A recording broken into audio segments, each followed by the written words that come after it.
produce.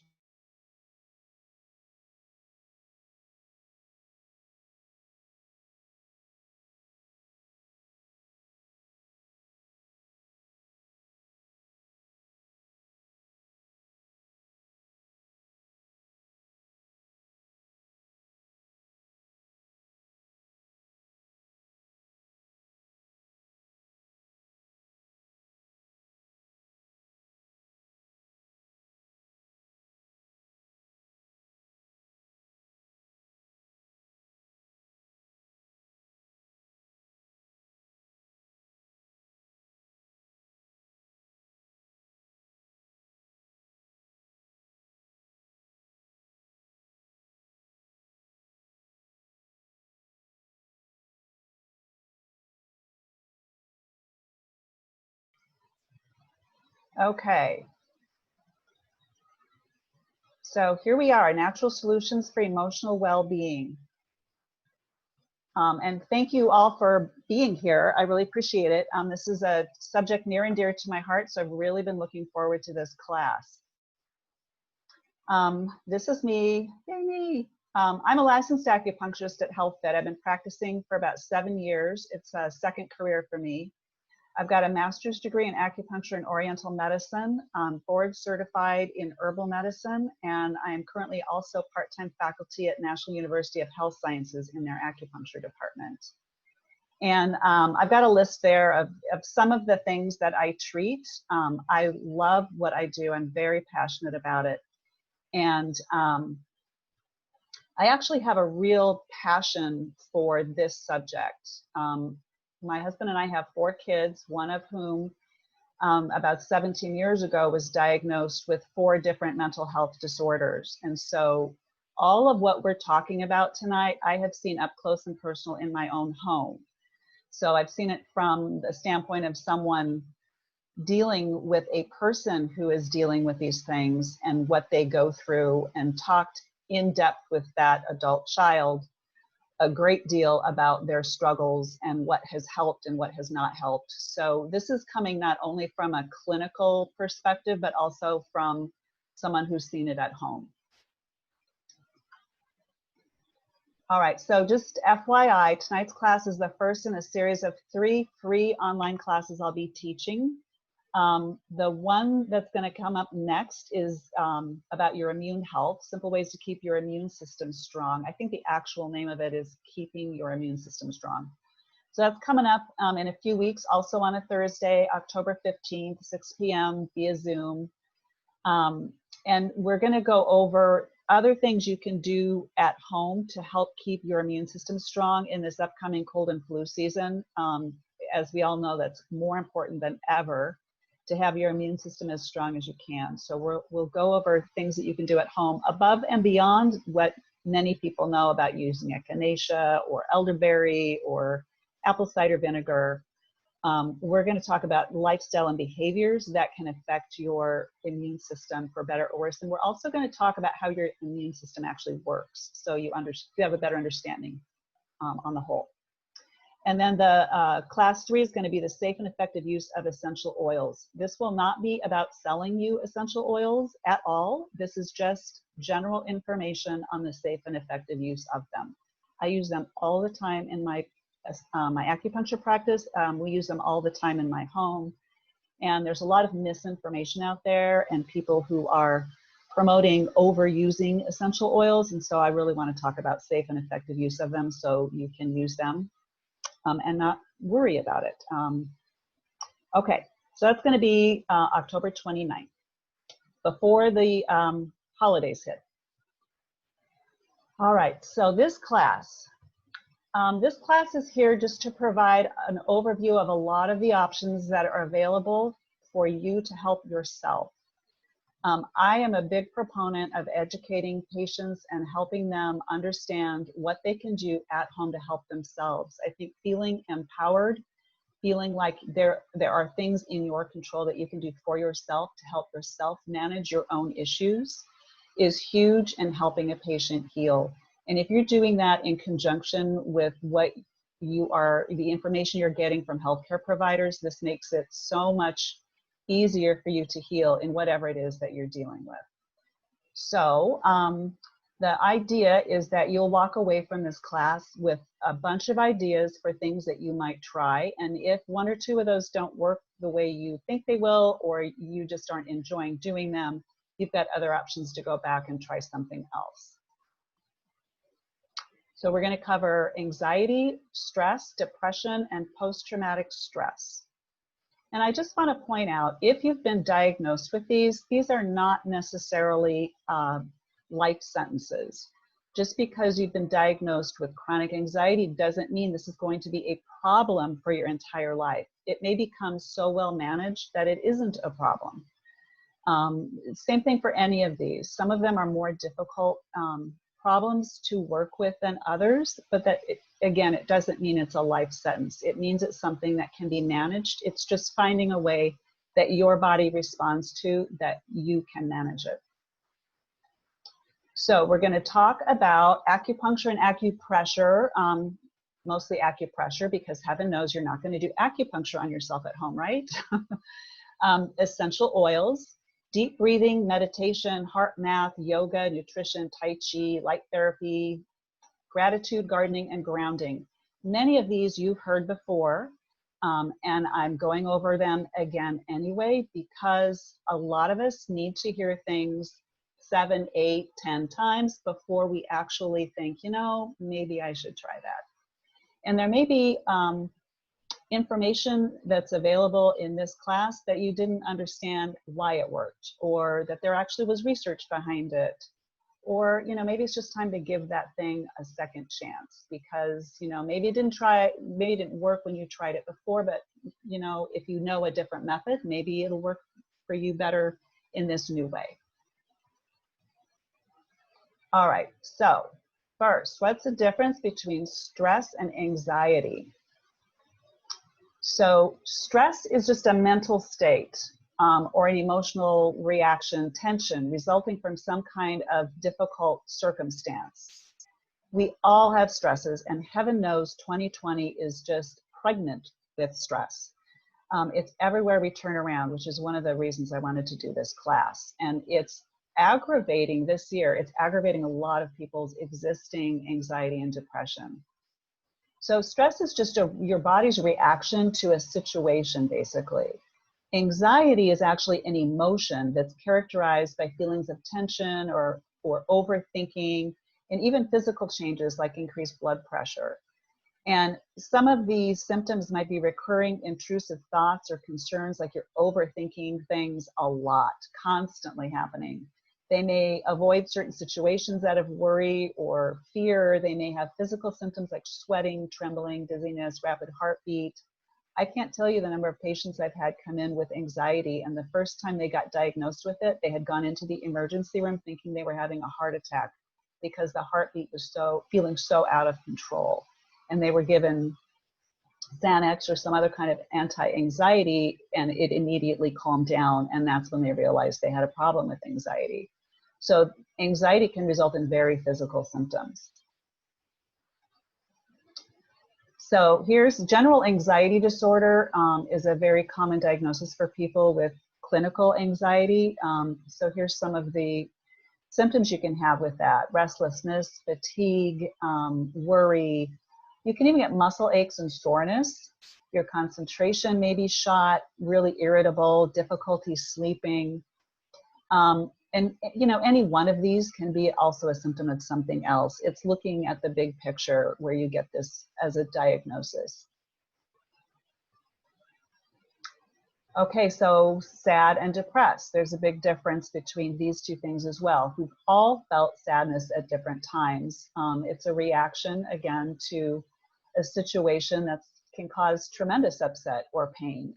Sadness can last for a while, especially if it's something like grief over a situation or a significant loss in your life. But it does fade. It is temporary. Depression is a much longer term mental health issue, and it can really impair social, your ability to go out and have a social life, the ability to do your job, the ability to just function. This can be so bad that it becomes difficult to even get out of bed. So it's much more significant, severe than just being sad about something. So the symptoms of depression can include all of these things or only one or two of these things. And again, some of these can seem a little bit ambiguous. So just because you're having one or two of these symptoms doesn't necessarily mean you're depressed. This is a diagnosis that would come from a therapist. But when you're having many of these and they're pretty consistent, you may consider this might be one of your, depression might be a problem for you. And let me just say, you know, when people say they're depressed and they may share it with someone, and if the person that you're sharing it with doesn't really understand what it means to be depressed, they can kind of take this almost flippantly and think of it in terms maybe of, oh, well, she's just sad. And this is so much more significant. Anxiety and depression both can be game stoppers. They can be just completely debilitating.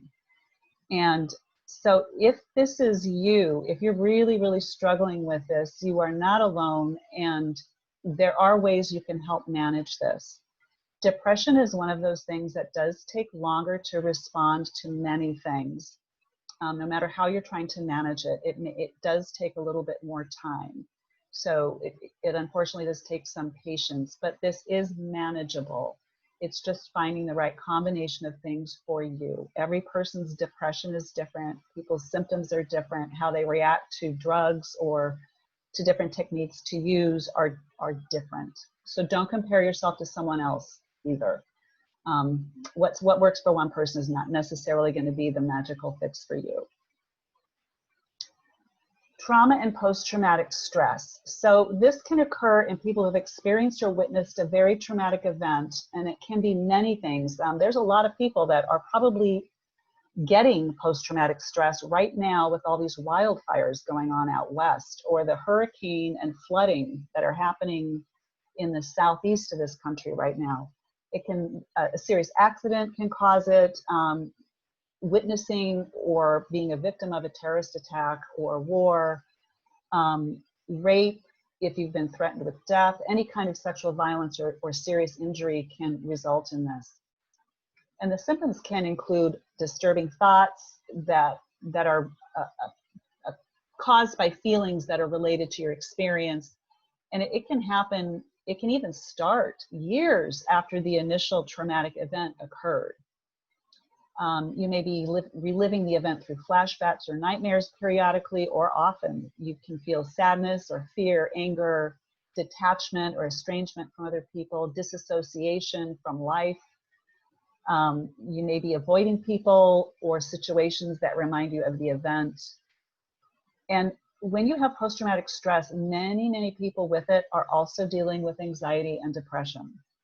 They come as one big package sometimes, which makes things a little more complicated. But again, with the right care and with the right techniques to help you manage your situation at home, this can also become manageable.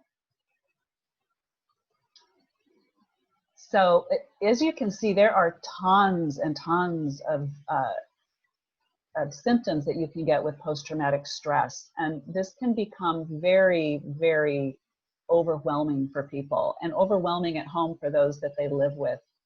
So something like post-traumatic stress, you really do need good caregivers, good therapy. You may need medication for this, but you know, trying other techniques as well can be incredibly helpful. So let's first off the bat, let's talk about acupressure, since that's what I do. Acupuncture is a system that involves the insertion of needles into the skin and tissue to alleviate pain, treat various physical, mental, and emotional health conditions. Acupressure is using those same points on the human body, just with pressure. It's just a different way to stimulate the point. There are many ways to stimulate an acupuncture point. Acupressure, essential oils, laser, all these things are really easy to do. So if you have experienced acupuncture in the past and it's been really helpful, using one of these other methods to stimulate the acupuncture points at home can actually be effective. So if you come in for acupuncture and you are interested in learning how you can use it at home to help yourself manage issues, just let me know, and I would be happy to go over a few points that you might be able to use. This can be very effective. So, acupuncture and emotions. Most people think of acupuncture to use with something like pain issues, but it's actually quite helpful for emotional well-being. So the general concept is there's energy moving throughout anything that's alive, whether it's plant or animal or human, and the energy in the body moves in these pathways. You can see this little statuette in the picture on the slide, and you can see the lines with little dots on them. Those are meridians or channels, and the little dots are acupuncture points. There are 14 meridians, also called channels. There's 14 of them on each human body, and there are about 365 or so acupuncture points on those meridians, and each point is used for something a little bit different. In Chinese medicine theory, different meridians are associated with different emotions, and I've got on this slide the basic ones that are used the most. Anger is associated with the liver. Grief and sadness are associated with the lungs, fear with the kidney, worry and overthinking with the spleen, and joy or mania with the heart. So if we can balance out these meridians, in theory, we can help better moderate mood. So this is the Chinese medicine theory of how this works. Western medicine side, the science behind it is that these acupuncture points are actually helping lower blood hormone levels that are secreted by your hypothalamus, pituitary, adrenal axis. So these systems work together to control your hormone levels. And those control your reactions to stress and regulate your immune system, your digestive system, your emotions, moods, and sexuality, reproduction. So if we can better balance the hormones by using acupuncture, then we can also help better balance the emotions. Also, acupuncture releases your natural endorphins to produce a really relaxed, good feeling. And if you've ever had acupuncture and got up off the table and went, whoa, I feel great, that's your natural endorphins kicking in. People walk out of my office all the time just almost on a little high because the endorphins have been kicked in. Even if they're not coming in for emotional well-being issues, it has that effect. It feels wonderful. But if you do it, the acupuncture treatment consistently, it can actually help you better manage emotional well-being issues. Anxiety responds very, very well to acupuncture, I have found. Depression responds to acupuncture, but it does take more time.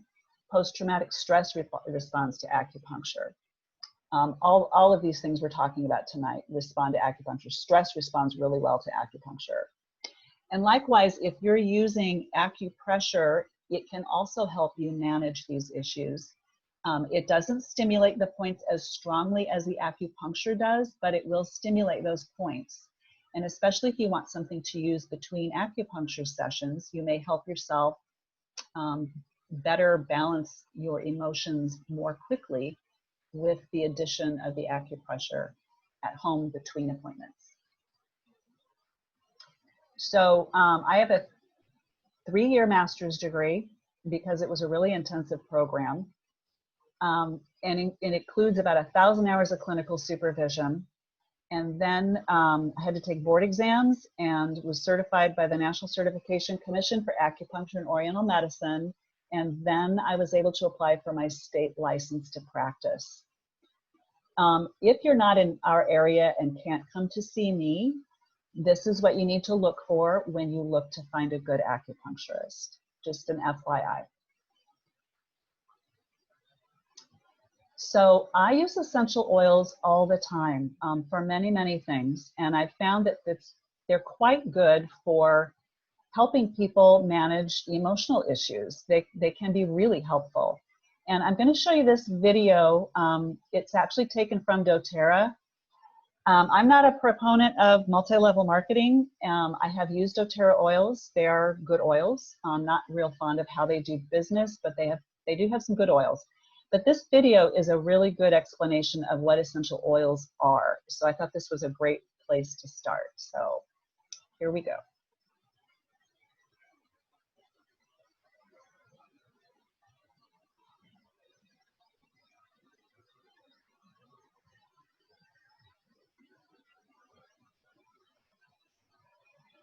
Oh gosh, I'm so sorry. What happened? Hold on. Sorry about that, guys.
Okay, and just a little note.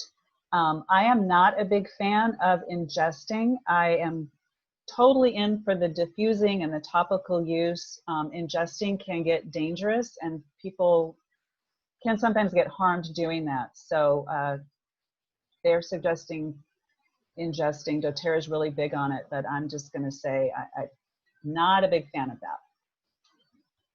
So the most common ways to use essential oils are aromatically or topically, like I just mentioned. Aromatically just means you're inhaling it. So you can just open a bottle and inhale it and have it help you. You can put a few drops on a cotton ball and put it nearby, or you can put them in a diffuser. These are all really common ways to use them. Topically means that you're applying them to your skin. And doing it now and again straight out of the bottle is fine. If you're going to use them regularly, for instance, if you have a pain issue and you're going to use it on the area of pain every day, then it's best if you dilute it with a carrier oil so your skin doesn't get a reaction to it or become sensitized to it. And here's why. Essential oils are extremely, extremely concentrated. As an example of that, I know from doTERRA, their peppermint essential oil, 1 drop is equivalent to 28 cups of peppermint tea. Would you ever drink 28 cups of peppermint tea in a day? That would be crazy, right? So that's why you need to dilute with a carrier oil. That's why you use so little at a time. You don't need to use very much, and using too much would overwhelm your body systems. So a little bit goes a long way with essential oils. And this is also one reason why ingesting them can be dangerous. They're just too concentrated. So if you're going to use them in a diffuser, 1 to 3 drops in a diffuser can last for hours. I have a diffuser going in the treatment room at the office all the time, and I put in 3 drops and it lasts for 8 hours. If you're in a bigger room, for instance, you've got a large living room or family room and you want to keep the diffuser going for a while, you may need to use a little bit more because that's just such a large area. But the point is you don't need very much. And a lot of these diffusers will last for 4 hours or 6 hours or even 10 or 12 hours, depending on the diffuser. So a little bit goes a long way once again. Topically, you really often only need to use a drop. You can put it on your feet, on your wrists, on your palms, behind your ears. The easiest way to use them, I think, is if you're going to use it straight out of the bottle, is put a drop or 2 on the palm of your hand, rub your hands together. You can inhale it deeply and then apply it to the area of the body you want to put it on. If you're going to make a roller bottle and use it to apply really regularly so that you can dilute it, you can use 10 to 30 drops of the essential oil in that roller bottle and then top it the rest of the way with a carrier oil. And a carrier oil is simply there to dilute the oil so that it's not as strong. And that could be fractionated coconut oil, extra virgin olive oil, grapeseed oil, almond oil, any kind of oil like that that's a higher grade oil that you would be safe using on your body.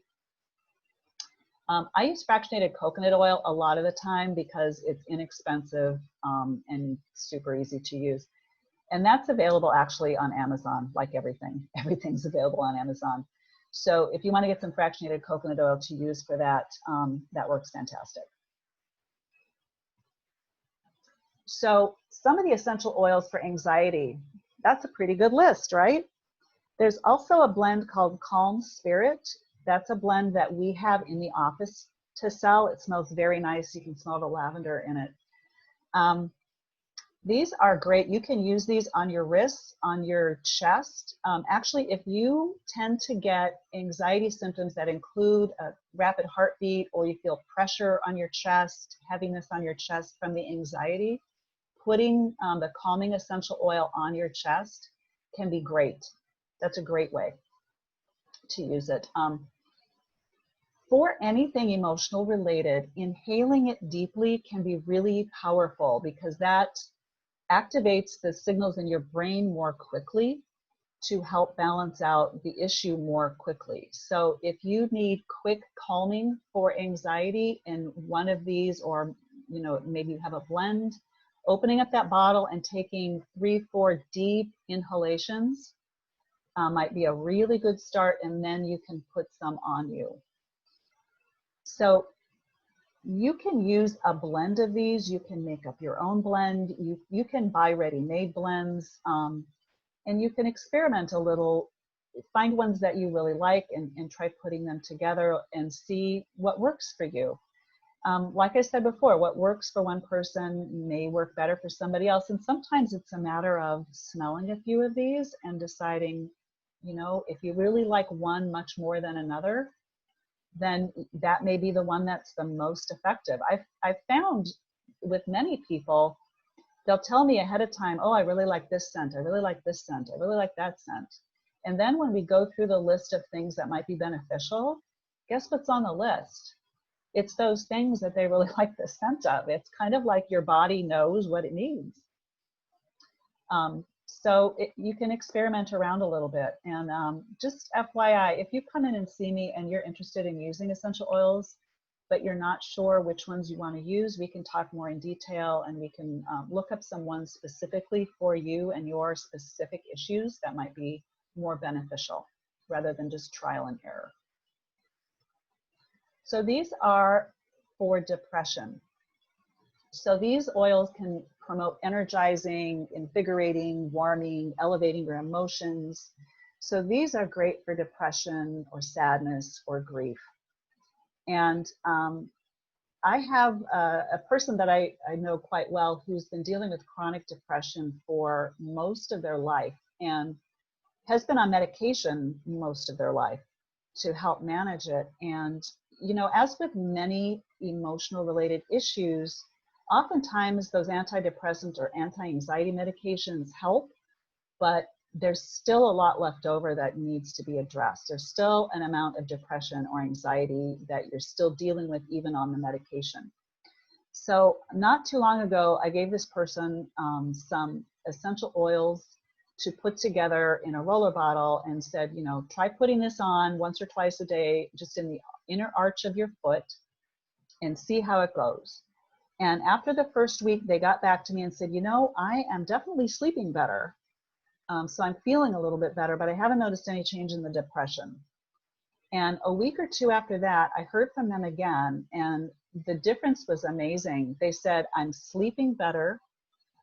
The morning depression I always wake up with is almost not there in the morning now. And so my day goes so much easier when I get up in the morning. I don't start with feeling, just depression. I just start it like a more normal human being. And it's easier to go about, you know, the daily stuff I need to do, like going to work. So for that person, I put together cardamom, cinnamon, clove, ylang ylang, jasmine, ginger, and peppermint, just in small amounts, and we put it in a roller bottle. And then topped it off with, I think, just fractionated coconut oil, and they're just using it on the inner arch of the foot every day. And it's been a great help. Okay, oils for post-traumatic stress. So same thing. And, you know, if you have multiple issues going on, like say you have all of these, anxiety, depression, and post-traumatic stress, you're going to see some common oils on each of these lists, which means maybe that's a really good oil for you to try using because it will work for all of those things. And if you're glancing at this slide, you're probably seeing, wow, there's a lot that's repeated here. So that's a good thing. So if you're dealing with more than one of these things and you're seeing oils on the list that are appearing for multiple things, those might be really good options for you. The one at the bottom, juniper berry, this was recommended to me years ago by someone, and they said this is good for trauma nightmares. And although the experience that I've seen with juniper berry isn't like a magical fix that totally gets rid of trauma nightmares, it can dull them down so they're not so bad. For those of you who haven't experienced trauma nightmares, they are magnitudes worse than regular nightmares. These are incredibly intense, realistic, horrific nightmares that people have who've been through trauma. So if there's something that can help dull that down a little bit, that's fantastic. Grief guidance. So for some with anxiety and depression, it does start with grief. I've seen that in my practice. I've seen some people come in that have been dealing with anxiety and depression for years, and it actually started with grief, and the grief just slowly turns into depression or anxiety or both. And it can be caused by a lot of things: loss of a loved one, loss of a career, loss of a relationship, a loss of a home, maybe you become an empty nester, maybe a pet died, maybe there's a chronic illness going on. And chronic illness can also cause post-traumatic stress, by the way. Chronic health issues are huge. They play a huge part in people with chronic depression or anxiety. It's very often the cause. So I want to point out too that people come in and they've talked to me about, you know, feeling kind of silly. You know, I've been grieving for a long time. Now it's turning into depression, and it started when my dog died. And they feel like this shouldn't be the case. Well, you know, in this day and age, we treat our pets like a part of the family. So when they pass, it can be a really profound event. And if you're experiencing grief and it's feeling too difficult to deal with, don't put it off. Don't say to yourself, oh, it was just a pet, I can get over this. If it's becoming a problem, take it seriously. Don't dismiss it just because it was the death of a pet. It's still important to you. So it's still important. Some people work really well with therapists. Some people have a hard time dealing with therapists. It doesn't work for them, or they've had a bad experience with a therapist. I ran into this woman a few years ago. I met her and got to know her in a women's group I was a part of. And she is not a therapist, but she has devoted her life in the last 10 years or so to grief guidance and has gone through a lot of training to do this. And she's actually an author. And she used to live in this area. She was in Hoffman Estates. Unfortunately, a couple years ago, she moved to San Francisco and now is in Germany. But she actually has a website, does blogging, she does online webinars and online classes. She's got a Facebook page. There's lots of ways to interact with her. So if you would like some help with some grief guidance but don't want a traditional therapist, you might try looking her up and see what she offers and see if that might be a better fit for you at this point. She's got a huge heart. She's a wonderful person, and she's got this lovely English accent that's really easy to listen to. All right, so nutrition is the elephant in the room, and I know probably almost no one wants to hear about this, but you guys, this is so important. This can be the most important factor for some people. What you put in your body can either hurt you or harm you. And this actually is where your immune system starts. So if you want a strong immune system, paying attention to your gut health is critical. So let me play this video and give you guys a little more info.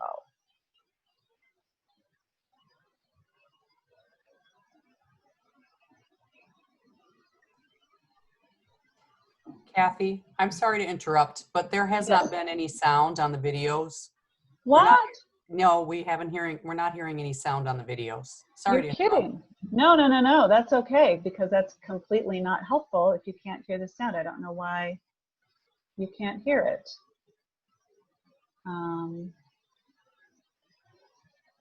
Let me try it again, and Catherine, will you pipe in again if you still can't hear it? Hey, Kathy, it might be going through your headphones. That shouldn't make a difference. I just tried messing around with this, so let me see it again.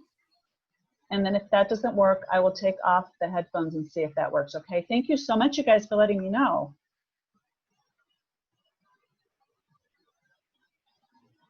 Nada. No, nothing. How about? Can you guys hear it now? It sounds like we hear it coming through your speakers, but it's not playing in our system. I've got the PowerPoint up. I could go to it and watch it at the same time, I suppose. Okay, well then I won't play that because that's not helpful. That's disappointing because these were some good videos. So basically what this is talking about is your gut bacteria are really incredibly important for your health overall. So what you eat is feeding your gut bacteria. And if you think back to biology class where you had a petri dish and you did experiments on it, you know what, I'm going to stop sharing so we can just talk since you're not watching a video. So think back to that agar dish, and the agar in that petri dish fed the bacteria. So if you put bacteria that like agar in there, they grow like crazy. If you put bacteria that don't like the agar, they're not going to grow. In your own gut, if you're eating lots of fruits and veggies, all organic stuff, you're eating super healthy, it's feeding that healthy bacteria. If you are eating lots of junk food and processed food, it's not feeding that bacteria, it's not providing a healthy environment for that bacteria. what it's providing is a healthy environment for the kind of bacteria that causes inflammation in your body and other health issues. So what you eat either is creating a really great situation in your gut or a really bad one. And inflammation in your gut, the so-called bad bacteria, that can cause all kinds of issues like anxiety and depression and make it more difficult to manage stress. So your gut bacteria is actually really important in dealing with anxiety and depression, post-traumatic stress, regular stress. It's really important for all of those things. All right, let me go back to this screen.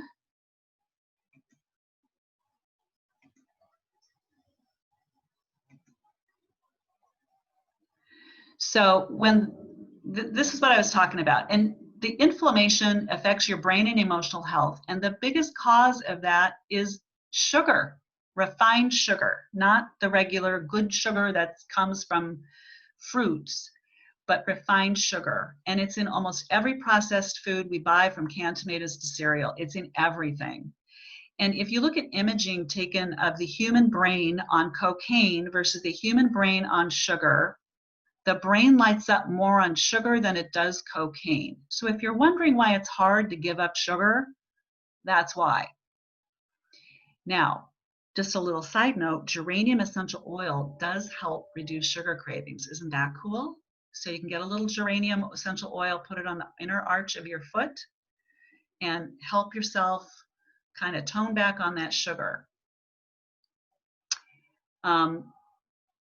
That sugar film, unfortunately, we can't watch this little trailer for it, but this is a documentary I've recommended to a number of people, especially those who know they have issues with sugar. And a number of people have kind of looked at me and been like, yeah, I've got a problem with sugar. It's really common because it's delicious, right? So this documentary is quite powerful. I think it's full of information. And when you complete this movie, you can go into your kitchen and you can look in your kitchen and you can see where all the sugar is sitting on your shelf. You can see where the problem lies, because this movie kind of teaches you how to look at food differently and look at the label and see where the sugar is. It comes under so many different names. They hide it so well in these ingredient lists. Sometimes it is not at all clear it's got sugar in it when it does. So this helps inform you, educate you on how to eat healthier. In this movie, he starts eating really poorly on purpose. He eats super healthy normally and gives that up and starts eating the amount of refined sugar in his diet every day that the average Australian eats a day, which is the same amount the average American eats. And so he shows you where his sugar is coming from. And the thing that's so kind of shocking when you first start watching it is he does not eat any junk food. He eats no soda, no dessert. All that sugar is coming from so-called healthy foods from the healthy aisle in the grocery store. So when you think you're eating healthy, he's showing you where you may not necessarily be eating healthy. So again, it's about an hour and a half film. I think it's a really good one, really helpful. We've watched it here at my house and it's an eye-opener. Here's a couple books you can check out. A Mind of Your Own by Kelly Brogan. It says the truth about depression and how women can heal their bodies to reclaim lives. But I'm telling you, the information in here, I don't care if you're a man or a woman. It's really good, helpful information. And she is a psychiatrist who for many, many years practiced the traditional way, prescribing meds. And she no longer prescribes meds. Now she prescribes food. So you read through this, she makes her argument as to why different foods are a problem for people and what kind of changes they cause in your brain and why they can make you ill. And then towards the back of the book, it actually gives you some, I think, even recipes, gives you some ideas, meal planning sort of ideas on how you can start changing how you eat. Grain Brain by Dr. David Perlmutter is also a really good book. This focuses more on gluten, but it also does talk about sugar, and it's not specific regarding emotional well-being, but it's good for emotional well-being and physical issues both. So these are both really good books. Here's another option, Functional Medicine and Nutrition. If you need some really good personal guidance on what your body specifically needs, this might be a really good option for you. Dr. Iaquinta is a new, or I think she goes by Dr. Amy. She's our newest addition at Health Fit. She's a functional medicine doctor. And functional medicine is really, it looks at your body in a very different way from the way traditional Western medicine does. So, for instance, if you have, say, a low thyroid, you have hypothyroid,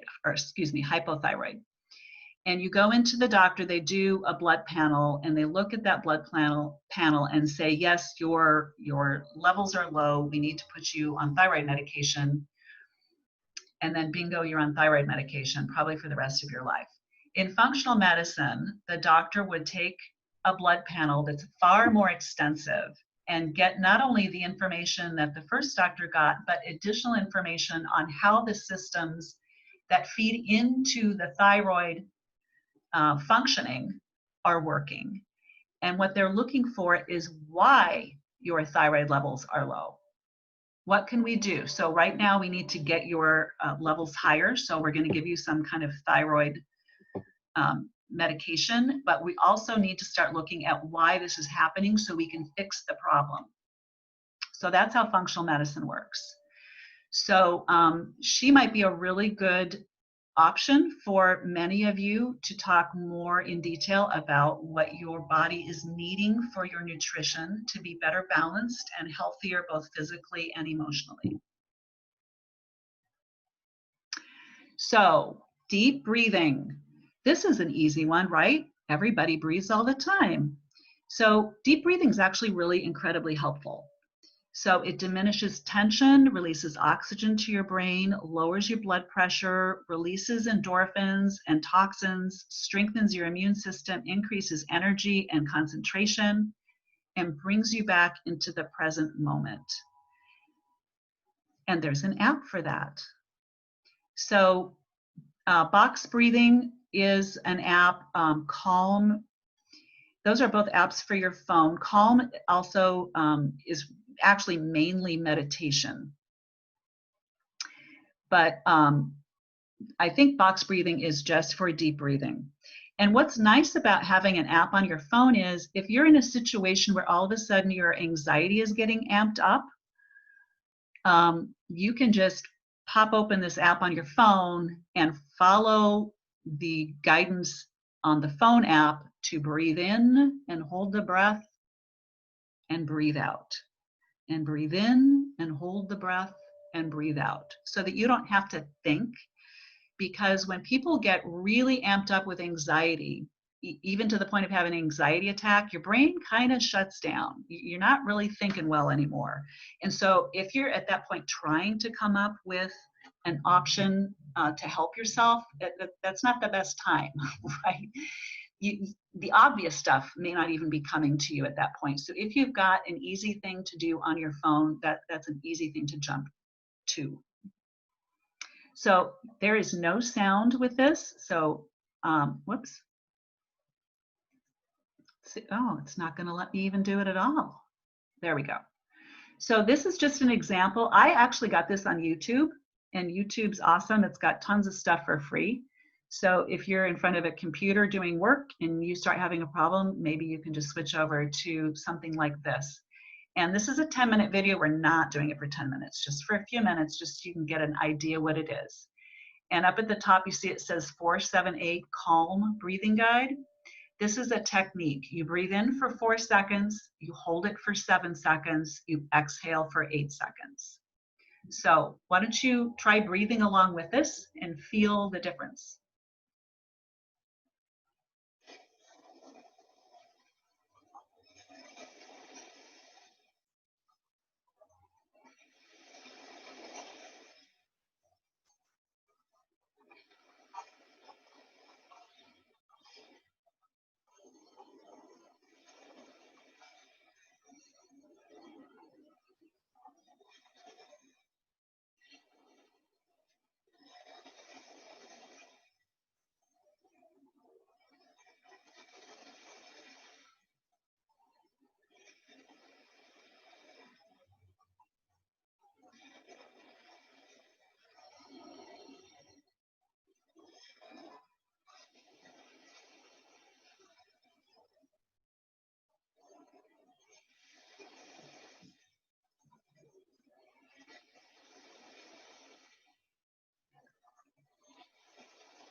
See how easy that is? It's very good for calming, very good for bringing you back into the present moment, especially if you can really focus in on your breath. All right, meditation. This is probably one that most of you have tried to some degree at some point. Some people love it, some people get frustrated with it. But we're going to talk about several different options for this. So you might find something in there that actually works for you. Even 5 minutes of meditation a day has been shown to provide benefit if you do it consistently. So it does not take a big time commitment. You do not have to sit like a yoga guru and be in the lotus position for an hour to get the benefit of this. 5 minutes will do it. This helps reduce stress and anxiety, reduces impulsivity and cravings, increases your resilience, happiness and optimism, and produces a deep state of peace and well-being. And that's if you do it consistently. Trying this once or twice and then going, I don't know if I like this, you're not yet going to really see the benefit of this until you start doing it really regularly. There are a lot of types of meditation, so we're going to talk about a few. Guided meditation, walking meditation, and yoga nidra eye rest to give you some options. So when I first started trying to do meditation, I tried to do it on my own and had a little bit of success, but my mind wandered everywhere but where I was supposed to be in the present moment. I could not keep myself focused for love nor money. And I got so frustrated and gave up.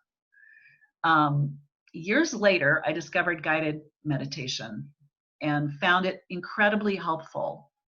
My daughter likes to do meditation and she can't stand guided meditation. She loves just doing it on her own. It works great for her. So, whatever works for you. I felt like I was a failure at it because my mind was wandering all the time. But then I got hold of a guided meditation app for my phone, and it had us like 7 days of calm, where for beginners you could just follow along for 5 or 10 minutes, and they would guide you through this little quickie guided meditation to kind of teach you about meditation. And the first 10-minute session, one of the first thing they said was, they got you kind of settled in and kind of in that meditative sort of mode. And then they said, pay attention to your mind. And when it wanders, just bring it back. It's natural. And I went, what? All of a sudden I realized I wasn't being dumb. I wasn't having a problem. I was just being a normal human. It's normal for your mind to wander. It's not normal for you to be able to just sit down and immediately be able to completely focus on your meditation. That takes a lot of work. So if you want some guidance, there's a lot of info out there. YouTube has about 1,000,001 different meditation options for all kinds of things. So, pick an option, try different ones. You may want to try a different one every day. And if sleep is a little bit of a problem for you, which is very common with anxiety and depression both, you may want to try one for sleep right before you go to bed. There's phone apps, there's classes. It may not be classes right now with the pandemic, but there's a lot of options out there for you with guided meditation. Catherine Larson has a restorative yoga class that I felt like was really meditative itself. Restorative yoga, you're holding simple yoga poses for 1 to 2 minutes, and it helps your muscles relax and your body calm. And going through that class, I felt was extremely calming and relaxing. So if you have an issue with a lot of stress and you feel like you need to help your body calm down, this is something you could do once a week. The benefit of going in person is that you get feedback and you can ask questions. Relax for Life in Barrington holds regular meditation classes, so you can check out their schedule. And there are also meetup groups that focus on meditation. So, and they may be doing Zoom or something similar to it now during the pandemic as well, rather than in person. I don't know, but those are things that you can check out as well. Walking meditation. Walking meditation is meditation in action. So if you are a kind of person who has difficulty sitting still for very long and just gets really antsy, and sitting for even 5 minutes of meditation makes your skin crawl, this might be a better option for you. So you can do it walking in the forest, through your neighborhood, and there's labyrinths around that you can do this with. The idea is that whether you're using a labyrinth or walking through your neighborhood or wherever, you're starting out with an intention, something that you want to focus on, and you're setting the time to attempt to keep your mind in the present moment while you're walking. And maybe your intention is, I want to focus on releasing the frustration I have with my spouse because blah, blah, blah, blah, blah. I just want to let that go. And maybe that's your focus. Maybe that's your intention. Maybe it's something else. But you're trying to stay in the present moment.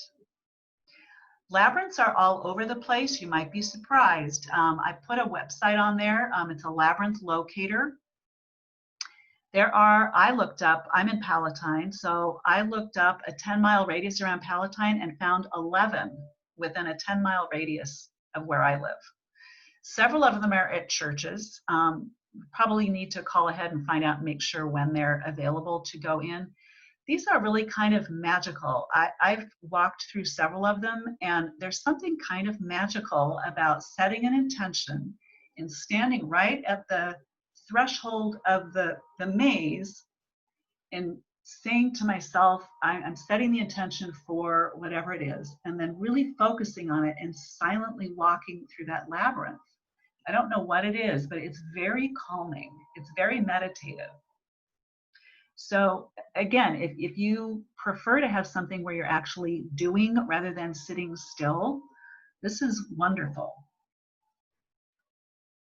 There's finger labyrinths too. These are available on Amazon and probably other places.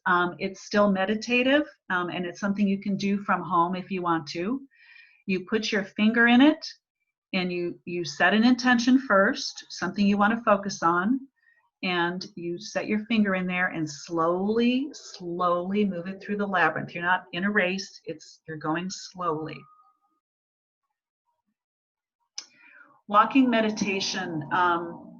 Forest bathing has become a thing. This started in Japan, if you haven't heard about it, and it's actually, I think, really kind of wonderful. So you go to a forest, you walk slowly, you breathe, you open all your senses, and you just experience the forest. A lot of people love taking walks through the forest, but you know, you're walking through and you're like walking fast to get exercise, and you're thinking about the 15 things you need to do when you get home, and you're thinking about the conversation you had 2 hours ago, and you're worried about your kid and work, and you know, got all these thoughts going through your head. So the idea is that you're trying to put those to the side and you're experiencing the forest. So here's the steps to forest bathing. One is get rid of your phone. Now, you may not want to totally get rid of it. Just turn it off and put it in your back pocket or something, so for safety you've got it. But turn it off at least. Set aside your goals and move slowly. This is not a race. You're not walking quickly. This is slow, precise movement. And you pause intermittently to just stand and observe details with your senses. What am I hearing? Am I hearing little animals moving through the leaves? Am I hearing the wind blow through the trees? Am I hearing other people in the distance? Or maybe what you're smelling. What smells am I smelling? What birds am I seeing? Actually experience the moment you're in right then as you're looking around. And you can find a comfortable place to sit and just listen and watch and see how nature responds to you being still. If you're going to go with other people, just agree that you're going to stay silent until after the walk, and then you can all share your observations afterwards. But the point is to be silent and in the moment for yourself while you're going. And there are forest bathing groups out there that you can go with. I can't remember her name right now. I was with a group once that did a forest bathing session, and she guided the session. It took 3 hours to do the the walk through the forest. And I wasn't able to go, but I heard some, lovely things about it. People really, really enjoyed it. iRest Yoga Nidra. So iRest is short for Integrative Restoration. So this is a research-based program developed by a psychologist, and it's an adaptation of the practice of Yoga Nidra. And this is actually to release negative emotions and thought patterns and calm. So you're uncovering a deep inner harmony and ease and well-being. And it's a form of meditation. It's been used with veterans with PTSD quite successfully. Jackie Neurotter is a person locally. I think she may live right here in Palatine. That's her website on there. And she may be one of the founding members of this Veterans Restorative Project. I can't remember, but she works with the Veterans Restorative Project. And she has a CD that you can purchase so that you can do this at home on your own. And unfortunately, I have a video, or not a video, a sound clip of her going through it and introducing it a little bit, which clearly you can't hear on this.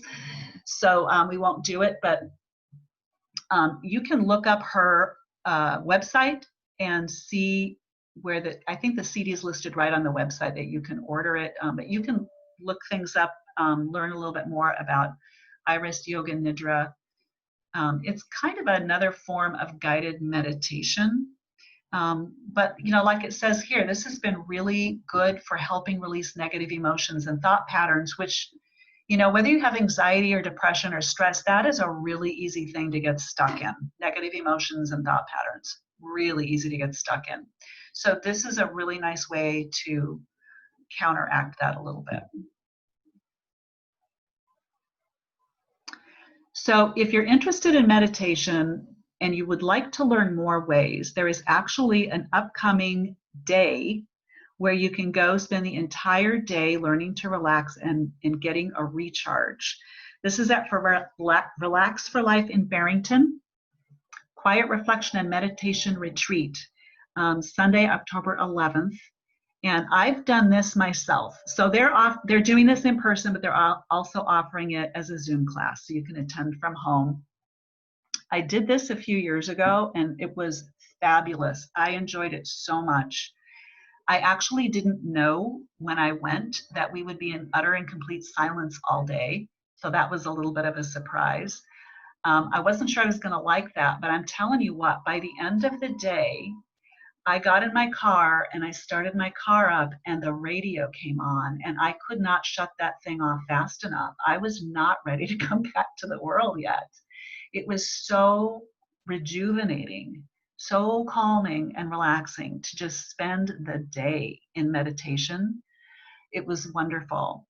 And they taught a whole bunch of different styles of meditation. They did walking meditation, they did a little Tai Chi, they did a little Qigong, all kinds of things. And they kept us silent except for occasionally they take a little break here and there and allow questions.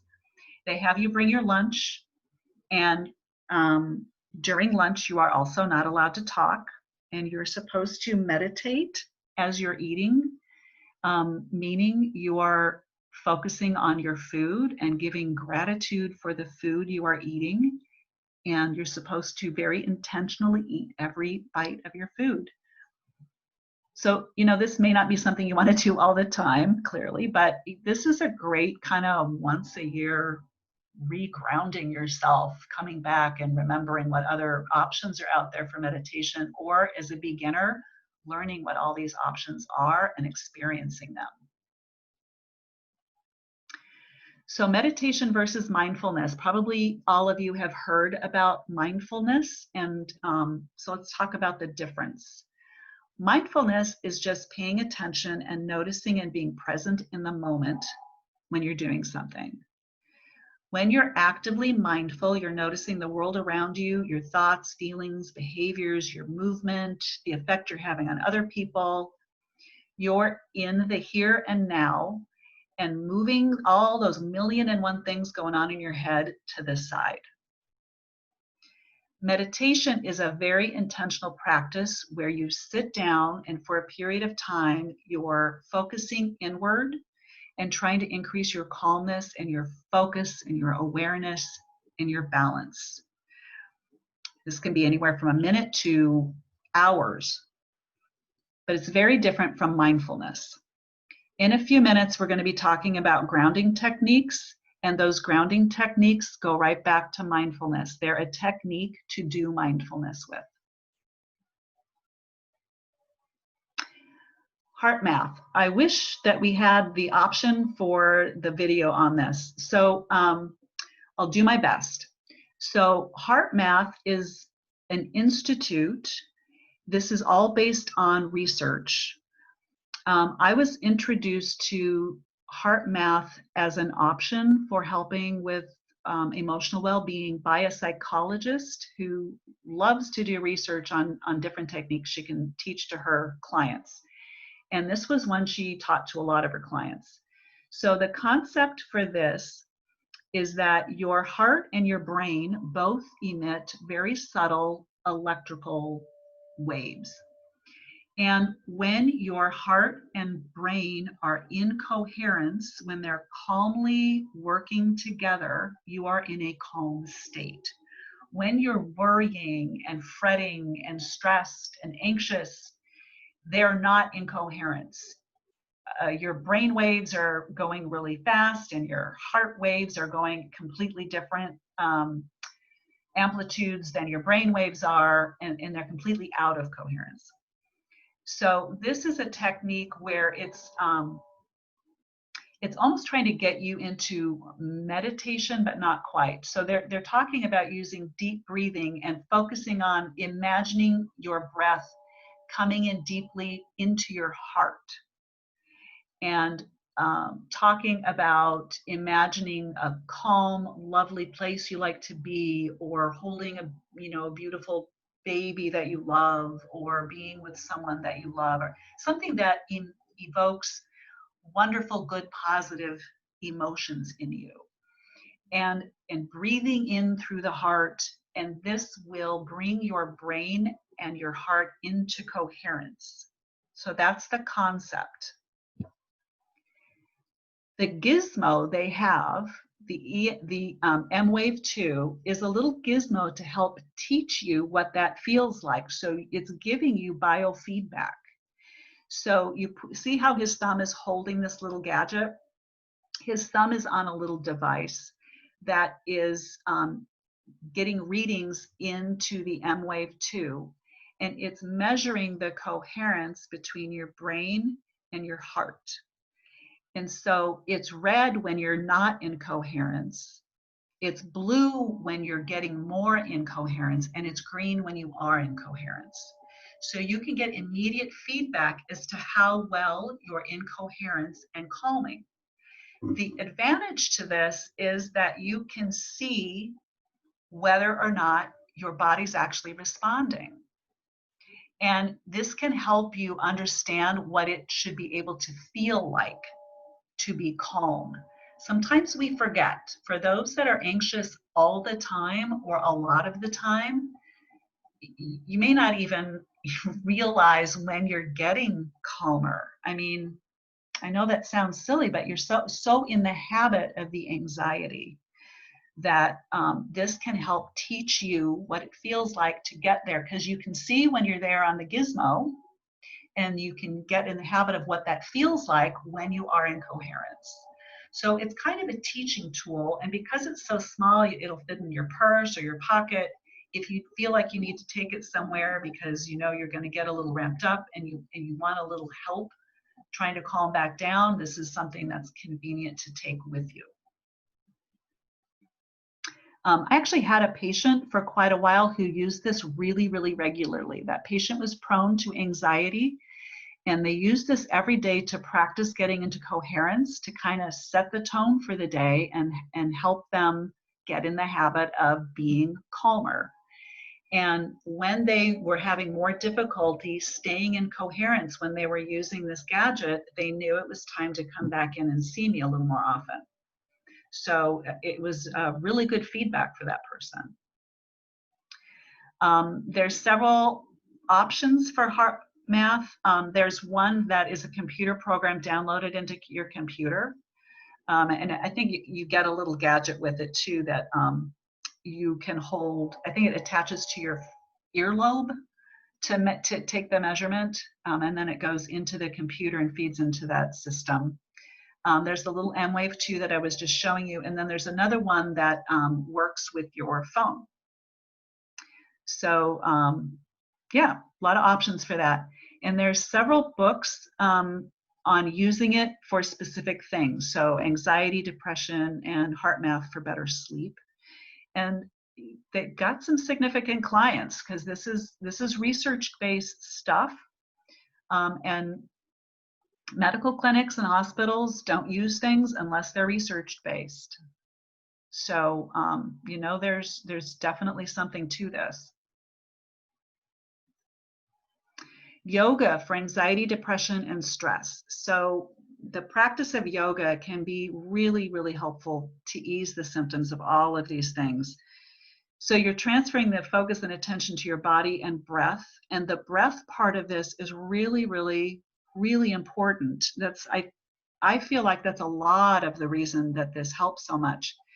But from a Chinese medicine perspective, doing these positions in yoga are also opening up all of these meridians and allowing them to flow more freely. And so that too can help better balance your emotional state. So if you're doing yoga regularly, this can be really effective at helping with all of these things.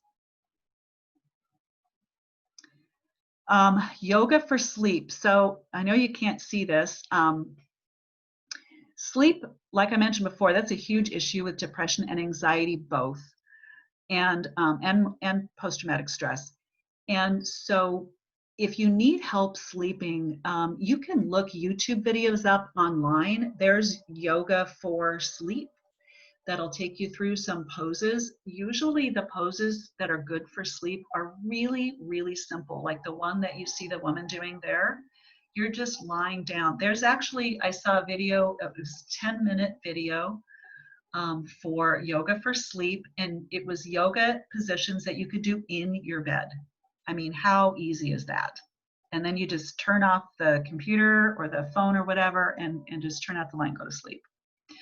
This can be really helpful. You can put a little calming essential oil on and then do the sleep poses and then turn out the light and off you go. And that may help better manage your sleep issues. So if you have trauma, yoga can be really triggering, especially if you're a victim of sexual assault. This is a very vulnerable pose in this photo. Many of the poses in yoga put you in very vulnerable positions when you think about it.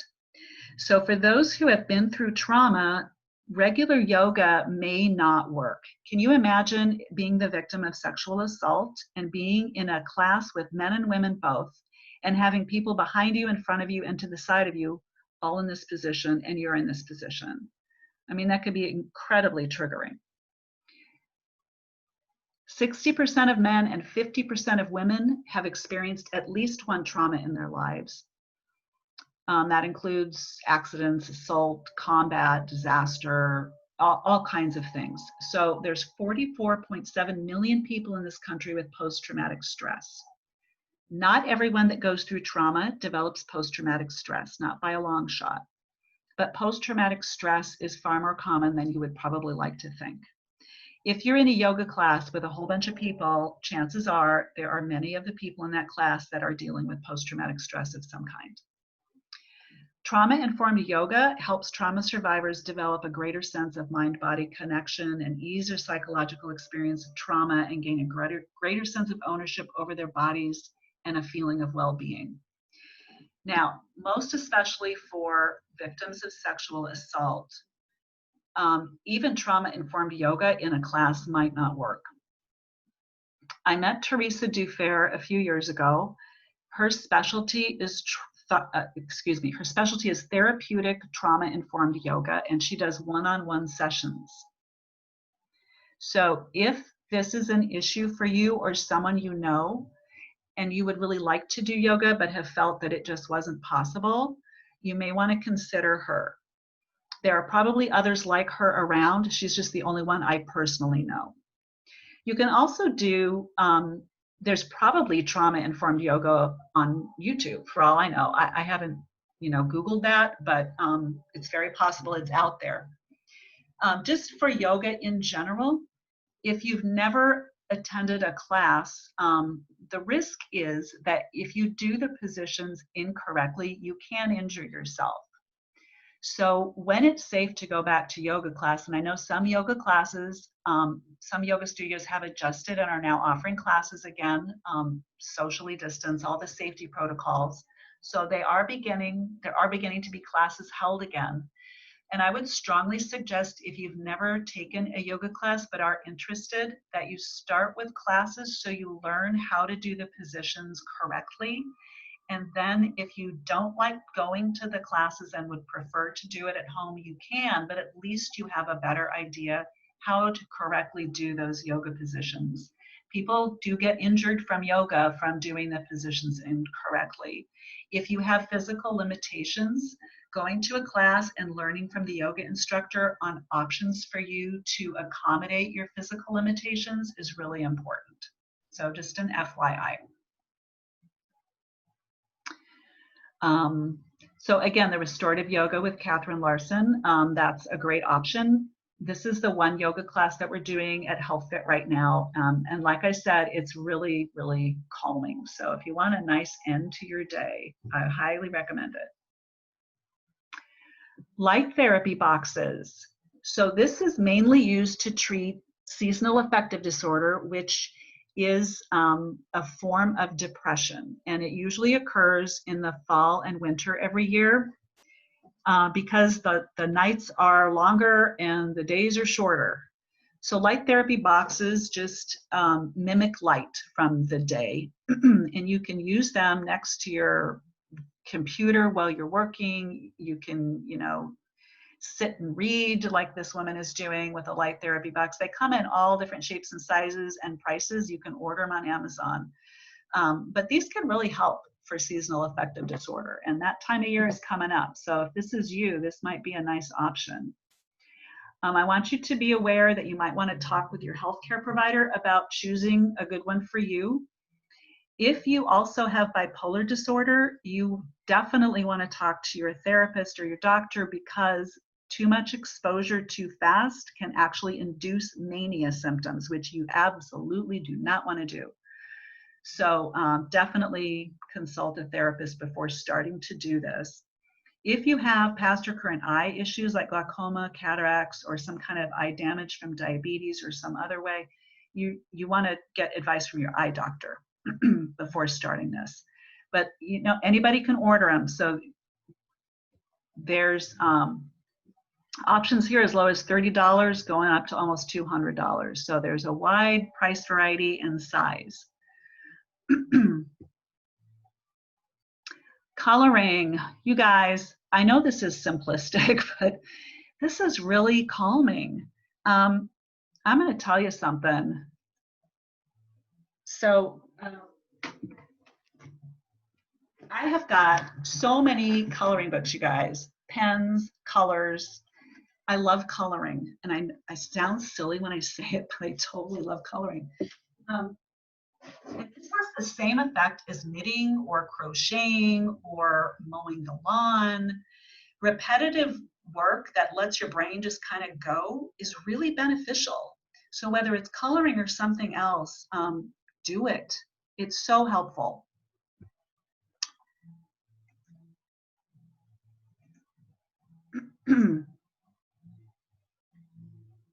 Tai Chi. So I learned Tai Chi as a part of my acupuncture schooling. This is actually, it started as a form of martial arts, and it was converted to use as more like exercise. And if you've ever seen a videotape in China of in a neighborhood and everybody comes out and there's all these, usually it shows older people doing these movements together in the street. This is Tai Chi. And some Tai Chi is very advanced and a little more difficult to do. The movements are more challenging, but much of it is very simple movement done very slowly and methodically and repetitively. And this is also very calming and meditative. It opens up all your meridians, so it allows things to flow more freely. And research has actually shown that Tai Chi is very good for all different kinds of health issues and emotional issues. So this is a great option.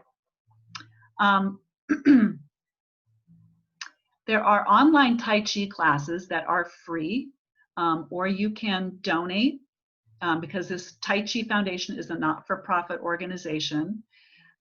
So I put the website down here at the bottom, so you can find the Zoom classes led by teachers from the Tai Chi Foundation, and then you'll be sent an invitation to the class and instructions on how to experience the class. And you can also find more information about finding a school near you if you would prefer in-person classes. And then you can also receive notices about the free online classes. Tai Chi is wonderful. Annually, I think there's 1, maybe 2 times at Relax for Life, they have an in-person, sorry, I'm trying to back up. It's not, here we go. So Tai Chi, Qigong, Shibashi is taught as a 1-day class at Relax for Life. I'm not sure when the next session is. This is John Robertson in this picture. He teaches it. I've taken that class. It's about 5 hours long, I want to say. And the movements are so simple. And he always tells people, if you're attending his class, if you need to do this from a chair because of physical limitations, just let him know, and he will show you how to modify it so that you can do it sitting down. When I learned it, I realized I could stand in my master bathroom and do this. You do not need a lot of room to do it. You could do it in a tiny apartment. The movements are nothing complicated at all. So this is a great thing to do. You can do it daily and do it consistently. This is like doing meditation. It feels wonderful to do it. Okay, gratitude. Super simple, taken for granted. People are like, yeah, gratitude, whatever. But there's actually been a lot of research done on gratitude, and it actually does help. Helps people feel more positive, feel better about their experiences, improves health, helps with adversity, and builds strong relationships. And I'm going to tell you from experience, if you wake up in the morning and the first thing you think about is how much you don't want to go to work, you just set the tone for the day. If you wake up in the morning and stop that thought cold in its tracks and think of even just one thing you're grateful for that day, you have just changed the tone for the day. Do the same thing before you go to sleep at night and end the day with gratitude, and it will change your attitude. And again, this is a habit to get into. This is something to practice regularly. But thinking about gratitude and saying thanks for things that you have is really powerful. So some of this research, here's one of the things they did. In one study, these 2 psychologists asked the participants to write a few sentences each week focusing on different topics. So one group wrote about things they were grateful for. The second group wrote about things that were irritating or had displeased them. And the third group just wrote about whatever they wanted to write about, no emphasis, positive or negative. After 10 weeks, those who wrote about gratitude were more optimistic, felt better about their lives, exercised more, and had fewer visits to the doctors. Whoa, how easy is that? How easy is that? What you put out in the world comes back to you. So get yourself in the habit of putting gratitude out there. Gratitude is the healthiest of all human emotions. The more you express gratitude for what you have, the more likely you will have even more to express gratitude for.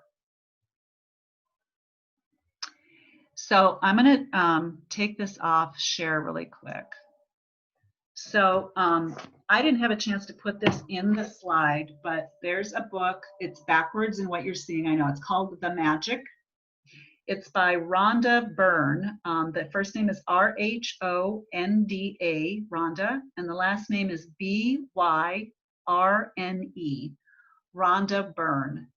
This book is like a workbook for gratitude, and I worked partway through it and then got distracted, and I need to get back to it because it was really, really nice. So this is for 28 days. Every day there's a little write-up about gratitude, and then at the end it's got an exercise for you to do. So I'm just going to open this up. This is day 6, I want to say. The first thing, it says, make a list of 10 blessings. Write why you're grateful. Reread your list. Say thank you, thank you, thank you, and feel gratitude for each one. Number 2, well, at work today, imagine you have an invisible manager following you around, taking notes every time you find something to be grateful for. Your job today is to look for as many things as you can to be grateful.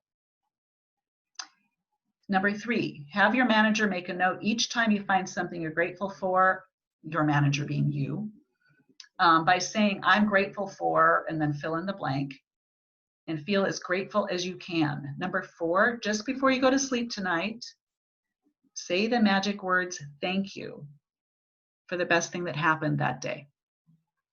So every day it's a little bit different. Sometimes you write things down. She talks about getting a stone and putting it on the end table next to your bed. So you see it before bedtime and you remember to grab the stone and hold it and give a gratitude for something that happened. And then you can put it back down. And in the morning, you grab that stone again and you hold it and you say what you're grateful for, and then you put it back down. So it's a reminder to be grateful. Great book. All right. I'm going to wind it up as quickly as I can. I know we're running out of time here.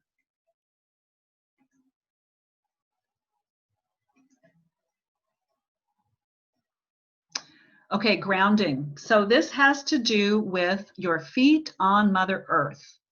It actually improves mood, it improves sleep, reduces pain and stress, improves healing, improves immunity, reduces inflammation, and even jet lag. This is all about getting your feet back to Mother Nature. So it's also called earthing. And this is a really nice video for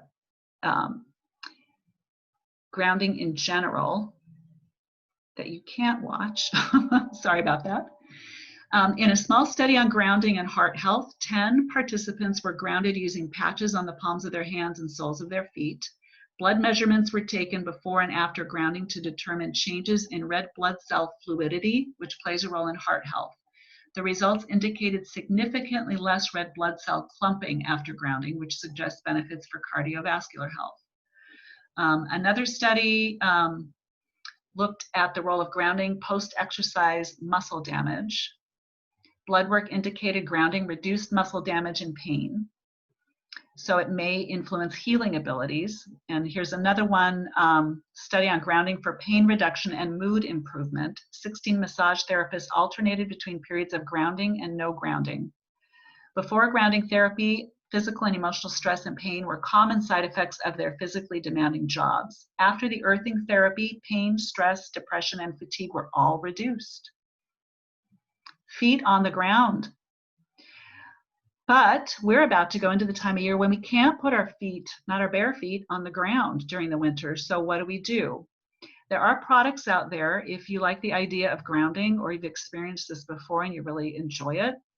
There are grounding mats, grounding sheets, grounding pads, and grounding patches that you can buy probably on Amazon at different price levels that, and it's all about actually the electrical conductivity of the earth interacting with the electrical conductivity of you.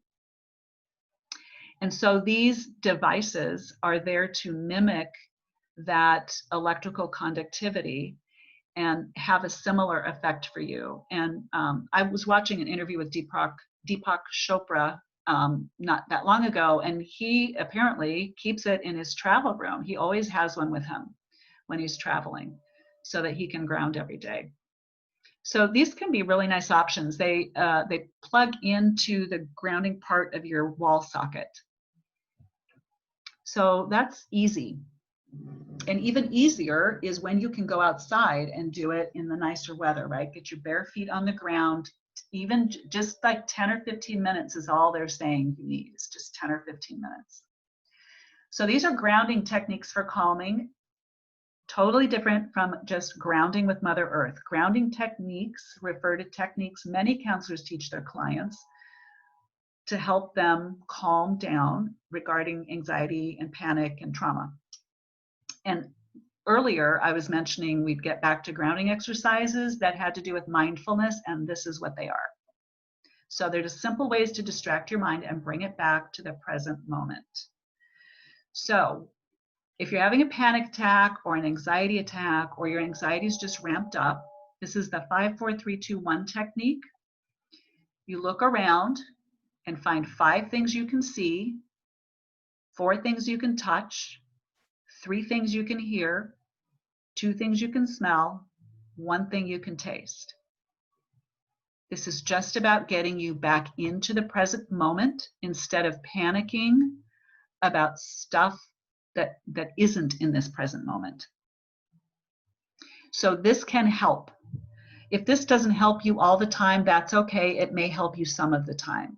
You can, put this on a little note thing on your phone, so when you need it, you can just look at it and you can read it, and you can read what to do. You don't have to remember what to do.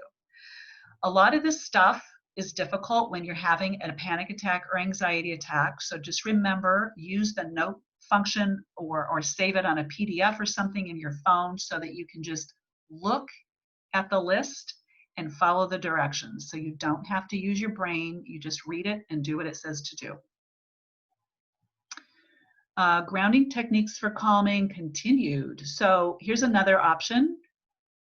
Choose at least 3 of the categories below and name as many items as you can in each one, and spend a few minutes on each category to come up with as many items as possible.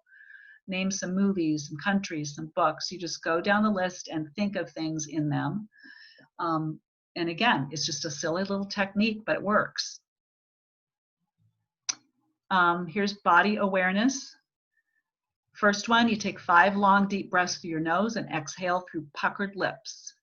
Then, both feet flat on the floor, wiggle your toes, curl and uncurl your toes several times, and notice the sensation on your feet. Stomp your feet on the ground several times. So you can just go down this list, or if one of them works really, really well, just stick with that one. Use it how it works for you. But there's all these different options of things that you can do in the here and now to bring your attention back. And again, you don't have to be in a panic attack for this to be helpful. You could just be really stressed and your mind's going a million miles a minute and it's difficult to focus and concentrate on what you need to do. So you stop and use grounding technique to get your brain a little calmer and back into the present moment. Take some deep breaths and then move on, and your brain may work a little better and allow you to do your job a little easier. And here's some more. I'm not going to go through all of these. You've got them in your PowerPoint. But just all these different techniques for trying to get you back into the present moment and be mindful and allow your body to calm back down a little bit so that you can think again and you can get back to what you were doing before. Gardening. If you like gardening and you've ever said, it's like therapy for me, there's a reason. So they've known for many years now, there's actually a natural antidepressant in soil. It's a bacteria. And when you work in the garden, you get it under your nails, you get it on your skin, it absorbs into your system and it works like Prozac. Isn't that crazy? It's wonderful. So it looks like the bacteria may actually be stimulating serotonin production, which makes you feel relaxed and happy. Studies done on cancer patients, and they reported a better quality of life and less stress when they were gardening. Lack of serotonin has been linked to depression, anxiety, obsessive compulsive disorder, and bipolar disorder. Bacterium appears to be a natural antidepressant and has no adverse health effects. So get out there and garden while you can. This is a great thing. You're getting fresh air, you're getting exercise. You may be getting some solitude away from craziness going on in your house. and just enjoy it. Be in the moment. Think about, you could use mindfulness while you're doing this gardening, and you're getting the added benefit of a natural antidepressant. And then here's a resource for the research on this. It's amazing. Okay, so when I first made this, I was going to do the essential oil class next. So this is a little reminder about it, but we're actually going to do the immune strength one next. So let me turn off the recording.